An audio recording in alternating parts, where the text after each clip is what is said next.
করব মাছের মাথা দিয়ে পুঁই শাক আর মাছের ঝোল। মাথা আর মাছ এক জায়গায় আছে। এর ঝোলের মাছটা ভেজে রাখছি এখন। মাথাগুলো ভেজে নিচ্ছি পুঁই শাকে দেবো বলে। দুটো গ্যাসও বসিয়ে দিলাম। এখানে মাছের ঝোল করব। এখন আলুটা ভেজে আলুটা দিয়ে দিচ্ছি। দেবো মাছের ঝোলে এটা আদা, এটা টমেটো আর ওই জিরের গুঁড়ো, লঙ্কার গুঁড়ো সব দেবো। আলুটা ভেজে তুলে নিয়েছি। এবার মশলা কষাবো। কালো জিরে, আদা, টমেটো, হলুদ গুঁড়ো, জিরের গুঁড়ো,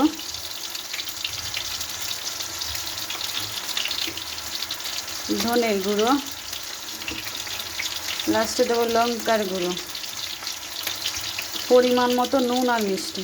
এটাকে একটু কষিয়ে আলুটা দিয়ে দেবো, দিয়ে জল দিয়ে দেবো। দেখো মশলা থেকে তেল ছেড়ে দিয়েছে। এবার আলুটা দিয়ে দিচ্ছি। এটাকে দিয়ে একটু কষিয়ে জল দিয়ে দেবো।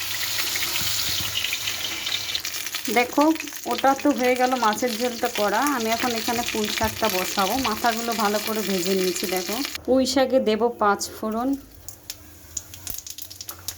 টমেটো আর আদা ঘষা, সব রকম মশলা দিয়ে দেবো। সবটা তো দেখাতে পাচ্ছি না, ভিডিওটা অনেক বড় হয়ে যাচ্ছে। আলু কুমড়োটা দিয়ে দিচ্ছি। পুঁই শাকটা দিয়ে দেবো। পুঁই শাকটা এখন ঢাকা দিয়ে দেবো।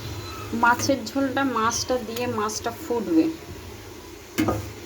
দেখো মাছের ঝোল, এই পাশে হচ্ছে পুঁই শাক। মাথাটা দিয়ে দেবো। আমার মাছের ঝোল কমপ্লিট, পুঁই শাক রান্না কমপ্লিট।